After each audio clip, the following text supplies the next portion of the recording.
তো বৃষ্টি শুরু হয়ে গেছে, দেখতেই পাচ্ছ। তো আমি না ছাদে কাজ করতে করতে মানে মেঘের আওয়াজে দৌড়ে এলাম। জামা কাপড়গুলো নিয়ে আমি কিন্তু নামিয়ে রেখে আমি চলে এলাম আবার।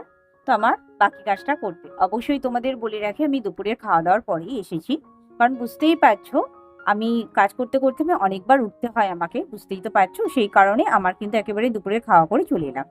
আজ তো সানডে, আর সব থেকে বড় কথা হচ্ছে রবিবার দিন মানে কিন্তু আমার কর্তা রান্না করে, যার জন্য আজকে আমার একটু রিল্যাক্স। দেখো কথা বলতে বলতে আমি কিন্তু পাইপিং রেডিও করে নিলাম, গলাতে বসিয়ে নিলাম।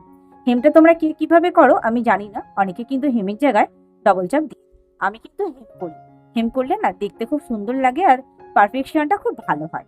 এটা আমার রুচি, মানে আমার ভাবনা। এবার কার কেমন ভাবনা, আমি প্রত্যেকের ভাবনার উপর যাচ্ছি না, আমি আমারটাই বললাম। তো তারপর দেখো আমি তো ইন্টারলক সেলাই করে নিয়েছি, সেটার আর ভিডিও করা হয়। তো তার মধ্যেখানে আমি কিন্তু এখানে দেখতে পাচ্ছ মানে সমান সমান রেখে আমি একটা চাপ সেলাই তো দিয়ে দিয়েছি সাইড দিয়ে, মানে সাইড সেলাই, চাপ সেলাই বলা ভুল হলো।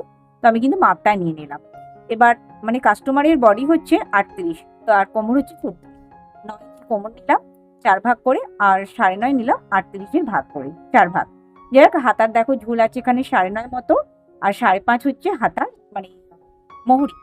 যাই হোক, আর আমি এখানে 7.5 মতো নিলাম।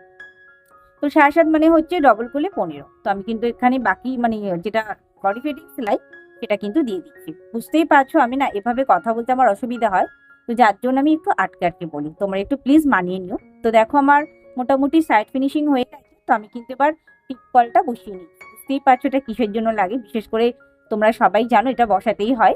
তো নর্মাল ব্রাকাট ব্লাউজে এটা লাগে। তো এবার আমার চলছে হুকের পালা। তো হুক ঘরগুলো করে নিই চলো। প্রথমে তো হুক বসাতে হবে, তারপর হুক ঘরগুলো করবো। যাই হোক, কার কেমন লাগছে আমার ভিডিও অবশ্যই কমেন্ট করে বলো। আর একটা জিনিস, হুক ঘরগুলো কে কিভাবে করো জানি না, এখন অনেক ট্রেন্ড চলছে, কিন্তু আমি যেভাবে করি তোমাদের সাথে সেভাবেই শেয়ার করছি। আমার এভাবে করলে বেশ সুবিধা হয়, মানে শক্তপোক্ত হয় আর জিনিসগুলো খুব টেকসই হয়।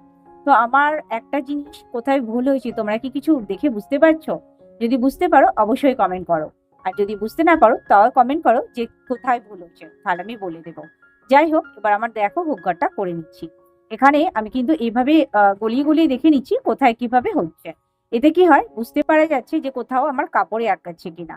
তো দেখতে পাচ্ছ আমার কিন্তু মানে বুঝতেই পারছো ভিডিও করতে করতে করছি বলে একটু সমস্যা হচ্ছে। দেখো হুক ঘর কমপ্লিট, কত সুন্দর হয়েছে ফিনিশিং দেখতে পাচ্ছ।